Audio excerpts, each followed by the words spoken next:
Hi, everybody. Welcome to another episode of Dr. Cammy Goes Keto, where I'm here with Mike Collins, the wonderful sugar-free man who runs the website sugardetox.com, right? Sugardetox.com. Correct. Little brain fart there. And he has a wonderful 30-day sugar detox challenge that I highly recommend for you as you're starting off a sugar-free journey. If you really are coming to the realization that you are addicted to sugar and you've tried multiple times to stop and have been unable to do so, that's how I kind of figured out that I was having problems with it. And I'm working on transitioning from the standard American diet into a ketogenic diet and been doing very, very well. And I am I don't know, like day 49 or something with no binge, which is really good for me. And day 38 or something, I don't know, something in there about no sugar, no flour, no caffeine, and doing really well with that too. I'm having success, I should say, but I'm struggling a little bit with my attitude about it. So I sent Mike a text the other day, and I'm thinking I could just read it, and then we'll kind of go from there about where I'm feeling and what's going on with me at this stage of the game. Hi, Mike. I think I'm on day 36 of no sugar, flour, and caffeine, and day 42 of no binging. Over the last couple of days, I've had this change in attitude where I just feel like I'm not interested in doing this long term.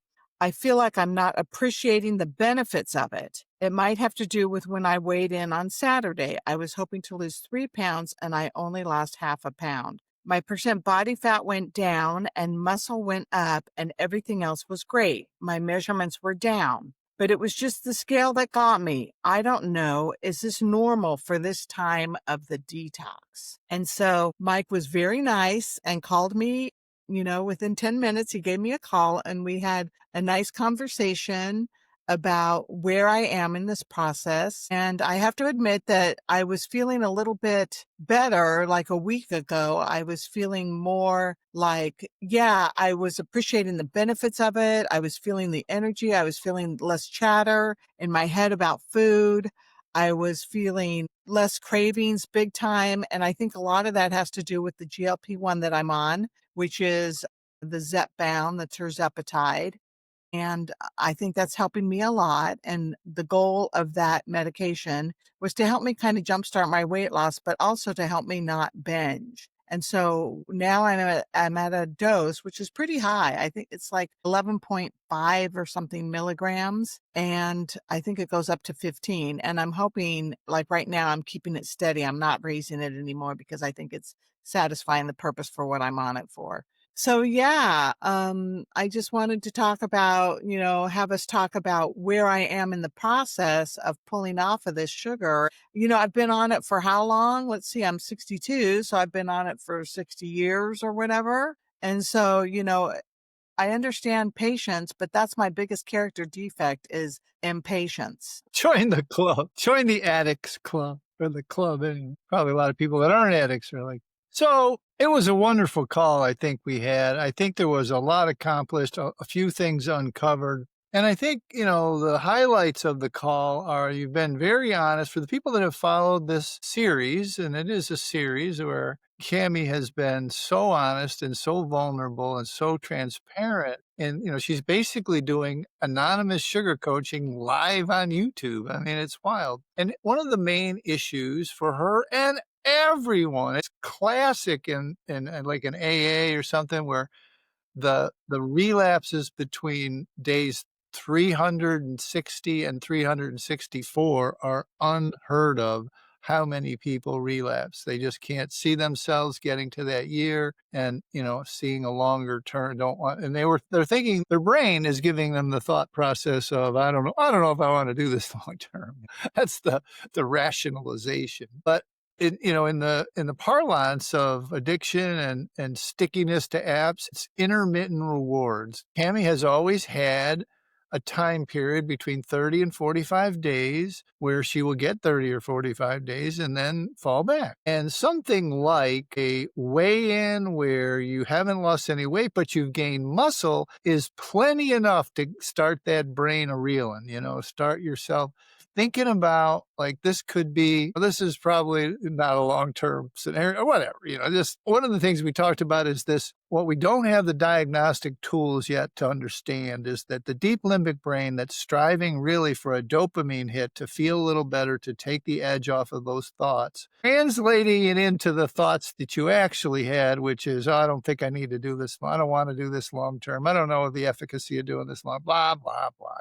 We don't know how that translation happens, how the body's desiring this sugar, the dopamine hit translates it into, I need to go out in the a really bad, severe, chronic snowstorm for ice cream. It's the same kind of, analogy. And then we are also talking about, and what we talked about on that one first before I go on is that there needs to be a touch of just what happened with Tammy. Call somebody, get on a meeting, do something different, walk the dog, go to yoga, do something different, do something physical for the whole month if you have to, if that's your time. For some people's is a week, some is 10 days, everybody's got a little different time where this overwhelming rationalization BS hits and you want to turn back and go back to your regular life sort of, or don't want to continue, or just take a break is really what people are thinking, deep down. They're just, oh, let me have a little bit and then I'll start again tomorrow or the next day, whatever.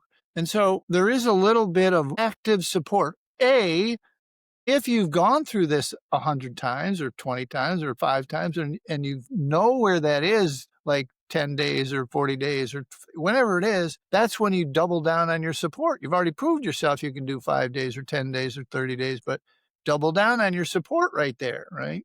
And the second thing that we talked about, which I think could be long-term, one of the most interesting discussions in the annals of weight loss and diet and GLP-1s, is that one of the phenomena that's happening with GLP-1s is that it's said that they are reducing the chatter, the noise, the thought process, even to the point where people who did it for weight loss stopped drinking or stopped gambling or stopped doing other addictive behaviors because somehow, it gave you I don't know, it stopped the chatter, right? And, you originally started as microdosing, and I think you upped it a little bit, but I think you're still taking substantially less than people that get a shot through a pen, whatever those little self-applicator pens are. And so that thought process that's helpful and a microdose of that might help. It's taken me a long time to adopt Suboxone, harm reduction in alcohol and drug recovery. And I believe it in sugar. I do believe that there is a harm reduction process or any amount, I believe, of reduction of sugar is a positive. And if you decide that abstinence and personal development and change and weight loss and diabetes remission and possibly addiction is something you're interested in and that you would want to try abstinence and it's been difficult from you, we'll help you there too. But any amount of reduction is good. Cammy, Cammy is a recovering person, the alcohol and drugs. So she kind of understands this addiction part. And if you can get to understanding it and understanding these little nuances, this place where Cammy is, where she's failed before, fallen back before, and now we're going to walk her through this. Don't know if I lost you or not, but I will be happy to continue until she bops back in there. So what we're talking about really is this primarily the time period where you find it most difficult.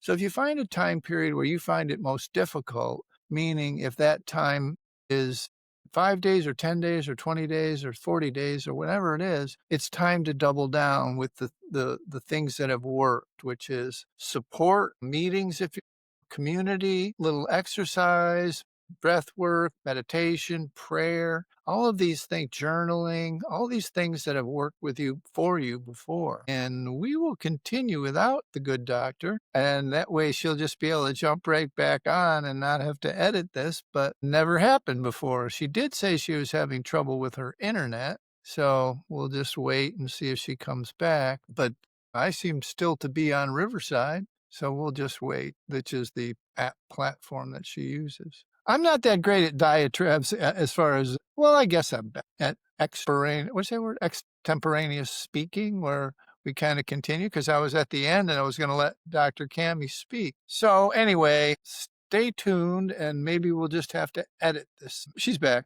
Perfect timing. So I just kept continuing kind of do the summary. And so I was about to turn it over to you anyway. So the timing is really good. The two topics are that time where you fall back, whatever day that is, 5, 10, 20, 30, whatever, and to get, double down and do the things that have worked and get through it. And then that discussion that I thought was super interesting where the GLP-1s may have lessened the noise and have done it across the board for some people in the world out there in the GLP-1 world and how that might be something that in a microdose. I just personally believe that the doses are a little high as they're prescribed currently, and that's causing the freezing stomachs and all that kind of stuff. But the possibility of a little bit, the one part that we didn't really discuss that I really want to talk about is that, okay, so what the heck is going on with the GLP-1 and the brain? What is it? Mhm. How the effect there? What's going on there?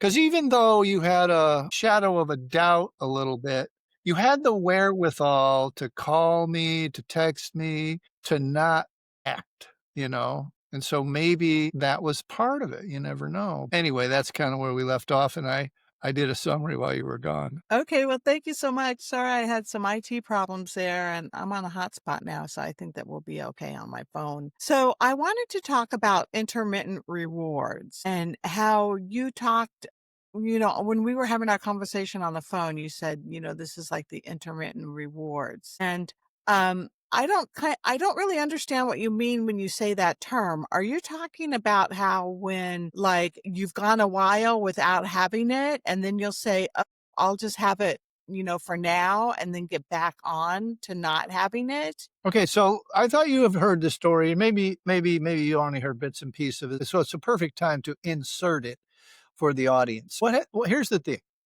Intermittent rewards is a real phenomena, so real that there was a company here, when I was in Los Angeles, named Dopamine Labs. And Dopamine Labs consults with big, giant platforms like Facebook and other online platforms who want to make their apps sticky. They also work with slot machine gambling companies.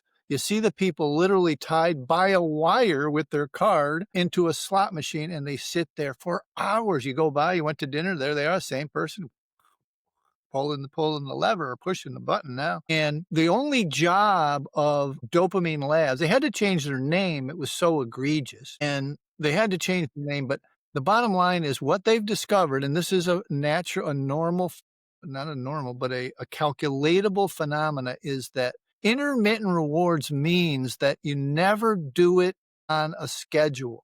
In other words, you think that your Facebook has a mind of its own. You think that your phone has a mind of its own. You think the other apps on it. And people at the slot machine think the same thing. They never reward you in any pattern you can decipher. Okay. They never reward you with the beep or the buzz or the whatever, the payout in the case of the gamma. They never reward you on a schedule. It's always a mystery to you. And here's one interesting fact that they learned in the slot machine business. It's not the payouts that people care. Like if they won the $1 million, there'd be a big deal. But mostly, they're say they won $1 or 10 or whatever. They just keep right on going. And when they're measuring their dopamine, the thing that pumps the dopamine up is the almost very close to the million or the 10 million or the 100,000 or whatever. It's not the smaller ones. That doesn't have any effect on the dopamine. These people are all wired into dopamine. I don't know how they do it, and the same thing with Facebook. It's like, you'll see this message then, you'll see that message then, you won't get it then, you won't get it then. And it's this intermittent thing that keeps the stickiness alive, keeps you. And when you're talking about translating this into addiction, people end up having what you have, which is a back door to using again. And the back door to using again is very simple. It's like in the back of their mind, they're like, okay, I'll do this for 30 days. And okay, I'll, whatever, 20 days, 22 weeks, 3 weeks, whatever. But they have this, all addicts have an escape route of some sort, a back door, a trap door, a way to get out, right? And it's largely subconscious sometimes, but it sometimes is actually even conscious. And the intermittent rewards is this. Okay, last time you did it at day 38. Okay, this time you did it at day 42. At this time you did it at day 45. Whatever. You know what I mean? It's you never know when it's going to happen, right? And that's what keeps you. This actually gets embedded in your recovery. And this, I believe, is what's happened to you over the last year or so that we've been even doing these podcasts or been working together, is that there's that time frame somewhere around. You have it, you've even said it, articulated it like, I get to day 30 and I get to day 40, and then you fall back, right? And so the same thing is happening to everyone. Now, traditionally, this happens like on day 5 or day 6 or day 10 or whatever. It's not very far into the process, which is also a combination of withdrawals and this phenomena that I'm discussing. But intermittent rewards and here's the thing, it gets cemented in. It gets cemented in. This pattern gets cemented in. Not necessarily exactly at the same time, same hour, every 30 days or whatever, but it does get cemented in a range like that, like I'm describing with the slot machines and the Facebook. It does get cemented in, and then you keep repeating it, right? And so you got to get out of it. You got to bust that pattern later on down. Does that make sense? Yeah, I think yeah, that makes sense to me. I mean, the part like where you have something in your back pocket or something, I did on a previous video share about how I always had sugar in my back pocket because I didn't want to drink. And so whenever I got to where I was going to drink alcohol, Yep. if I started thinking about that or if I wanted to start, and I think it became such a habit in my mind that I wouldn't even really have to think about the alcohol. I would just think, oh, I don't, I need to stay sober. I'm going to go eat sugar. Yep. That's in the big AA. They actually suggest that. And I think it's the most damaging thing. It could be the most damaging thing in the world of alcohol and drug recovery ever written, because it's now Yeah. creating, because I'm open with my alcohol and drug recovery. Thousands literally of people have passed through our doors who are recovering alcoholics and drug addicts who can't put down the sugar because they've cemented it in. They substituted one drug for the next. That's all it is, really, is a substitution. And I've said many times, sugar doesn't get the respect that the alcohol did or does, that it can numb your feelings, right? But it's the dose makes the poison. You've got one in your back pocket. You've always got access to it from breakfast to dinner. Most alcoholics, even the worst ones, don't drink at breakfast, but sugar addicts will. Sugar addicts will have it from the minute they get up to the minute they go to sleep. Right. Yeah. Yeah. I mean, that's true. So with this journey that I'm on now, like where I am in my journey, I made the decision to take the sugar out of my back pocket. So now I'm faced with Great like, analogy, by the way, or a great metaphor or whatever. yeah, thank you. So now I'm at the stage where I've been doing this for a while, right? And I don't have any like a fallback. Like I don't have anything to fall back on. I don't have anything in my back pocket to whip out and soothe and comfort and, take care of myself when feelings and emotions come up that I need to take care of. And so that's my biggest fear right now. It's like, okay, my life has been running so amazingly smooth. And I'm not sure why that is. It's, some of it I think is that I'm really blessed and I've had good luck. And, my kids are doing well. My condo's doing well. My cat's doing well. Everything's going great. Everything's just totally copacetic. And I just am afraid that when the shoe drops, what am I going to do? How am I going to handle that? What am I going to, how am I going to cope in a healthy way without this sugar around? Already I've been messing with the borderline foods, right? I've been eating, the berries a little bit. I don't count them. I don't count 10 or 15. I throw a handful in. and I've Right. been eating an apple with peanut butter. And the other day when I called Karen and I was like, I only lost half a pound. She said, well, you need to quit eating apples with peanut butter and rice cakes. And, she's I would probably agree. right. Yeah, yeah, I So, would. you Well, you gotta change what's in your back pocket. So your back pocket needs to be walking or running or yoga or the gym or call a friend or meditate or journal, whatever. You gotta But it's change what. interesting. It's interesting that you say that, Mike, because all of those things, like to me, the addict, right? All of those things are boring. It's like, okay, I want the drama. The sugar in the back pocket was a sparkly, shiny, Yeah, really yeah, enticing thing. And now sure. you want me to put a 10-minute walk in my back pocket? Well, look, I mean, one of the phrases that I've always loved is recovery's boring at some level. Compared to addiction, recovery is boring. There's not that high, there's not that chase for the high if you had to go find something or get it, whatever. So none of that's there. And compared to that, and this is also not just mentally and emotionally, but biochemically, it's boring. You know, you're not like pumping the dopamine, crashing out, pumping the dopamine, crashing, you're not on that crazy roller coaster. And you've got not a two things I think that are interesting that and I heard the other day, where did I hear that? I can't remember. Most people have never experienced hunger. Oh, I heard it from the guy from Harvard who does the longevity stuff, the guy that looks really young. They've never really just been hungry, thought of hunger. And really for health, you need to be hungry before a little bit before you go to bed. But, they've also never experienced a life without sugar, ever. And so they've never been off this roller coaster biochemically, emotionally. They've never experienced this a little bit of hunger. And that's one of the withdrawal symptoms is hunger pangs. Those are not hunger pangs. Growling stomachs are not even a thing when you don't use sugar and ultra processed carbohydrates. That's not a manifestation of hunger. So all of you people who are growling stomach that you have to eat, it's all sugar addiction, ultra processed carbohydrate addiction withdrawals. Your stomach, once you get attain abstinence, your stomach will never growl again, which Are people you don't saying believe. that are you saying that once you are abstinent, it will never growl, and as you're trying to pull off of it, it will growl? Because mine growled like 2 days ago, Yeah, no, and maybe it's from the carbs. if yeah, any little amount of carbs will create that, it's a withdrawal symptom.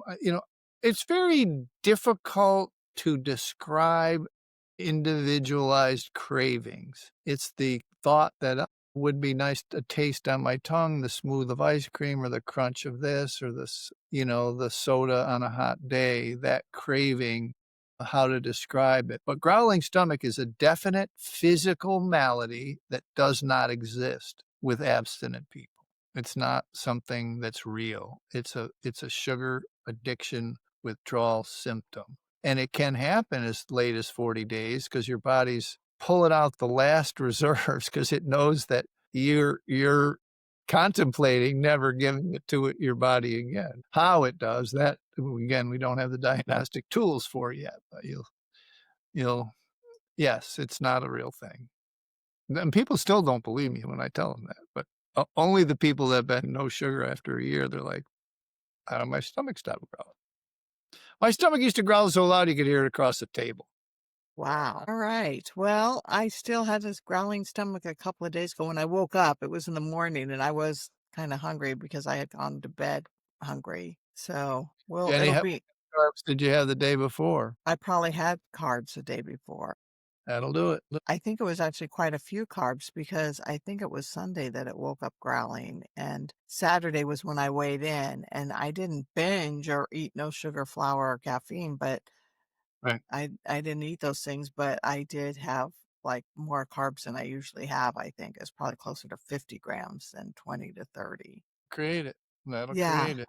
But when we talk about this stuff, Mike, I just want to say that I'm really happy with the progress that I've made, even though I still have so much more to go, like mainly as far as, having healthy mechanisms in place and healthy actions and behavior that I have when stress comes my way. And also my weight, those are things that are taking, that's seems to be the last thing to come off is the weight. Right. But, compared to where I was, it's really amazing. I think you're just doing amazing, and I was just thinking when you were saying that, I don't get enough in a true counseling session and a ability to compliment you because 'cause we're so digging into the science and the mechanisms and all that, but, that would be my fault that I'm not really, appreciating how many things you've done, how many changes you've made, how hard you've worked, and how hard look, one of the things I think that you have made real for a lot of people is the never quit quitting, right? There very few of my coaches or the long-term successes that we have just showed up one day and never had sugar again. That just does not happen. Yeah. Relapse is part of the process. And every time you relapse, if you're I've been really getting into this living in process, both physically, mentally, emotionally, spiritually, from a woman, I'll let it out. People, she's so underappreciated. Her name is Ann Wilson Schaff. She passed away a couple years ago, and she wrote a whole series of books on recovery and addiction and codependency and women in codependency and women working too much, and wrote a seminal book called When Society Becomes an Addict. And her work, her basic work, and they're still doing it. They just need a marketing guy. I think that's where I'm going to step in with them, where they have retreats in Wyoming or something at a big ranch and stuff. It's really cool. But anyway, the living in process construct is very simple. If we can teach people that their own process, discovering their own process, because everyone's going to be different. Everyone's intermittent reward time is going to be everybody's, and if you can, with a little bit of help from us to understand the nuances, learn what you crave, when you crave it, when you relapse, when you feel the craziest, when you need to call, it can figure, and then physically, like when you're growling and when you're irritable or when you're craving or something. If you can figure out your own process, I always thought that the phrase, the journey is inward was crazy. But if we can teach the process of self examination, of self understanding, of self analyzation, we're going to get so much farther than if we try and teach people, here's your breakfast, lunch, and dinner, right? And in all aspects of change in the change process, this living in process and discovering your process with the help of others who have been through it in different ways. No one's process is the same. Everyone's is different. And so it's very difficult to give to someone a step-by-step process. There's nuances to it. It does begin with abstinence, but beyond that, it gets crazy. The people that were heavy as kids, as young kids, are really difficult and different than people who were athletes when they were young. And then, it's a different process for them. The processes are different. And so if we can teach that, if they would focus on the process as opposed to the nuances that we discuss weekly, then I think we would do better, genuinely. Well, maybe I'll have to check out her book. I'll put a link to go and look at her book, When Society Becomes an Addict. That sounds interesting. That book is that book literally predicted the Trump White House 25 years ago. It's crazy to read. The quick story is that someone in her group, her work group or a company, I think, or whatever, developed an addiction issue. And so they all decided to help, and they would go to the family days and they would help the person. And at the time, the work group was studying white male patriarchy. And the conclusion of her book and the theme of the book is that societies, companies, families, that the addictive process, the codependent process is very similar to white male patriarchy. It's kind of mind-boggling, really. It really is kind of mind-boggling to think that she was that far ahead of herself, ahead of understanding addiction recovery, codependency, that kind of thing. It's like she couldn't believe it. She started studying, and it was like Just like when I start studying the keto flu and sugar addiction, like, you put the symptoms side by side, they're exactly the same. Same thing here. She put white male patriarchy that she's discussing and the symptoms of a codependent, dysfunctional codependent system, right? It's pretty cool, really. I mean, a very good conclusion for being 25 years old, that book. Wow, very cool. All right, everybody. Well, thanks for being with us today. Hopefully, we've shed some light on things, and I'm just going to keep on keeping on and reaching out. Everybody in the comments joining me in telling Cammy how well she's doing, how good she's doing, and that this is the last intermittent fasting or intermittent reward she ever has to go through. And it'll be a little boring. She's right to be focused only on it for now till she gets to 60 or 90 days or more. Steady as she goes. Put it in the comments, guys. Put it in the comments. Good job. Yay. Thank you so much, Mike. I appreciate everything. All right, you guys, everybody take care. We'll see you next time.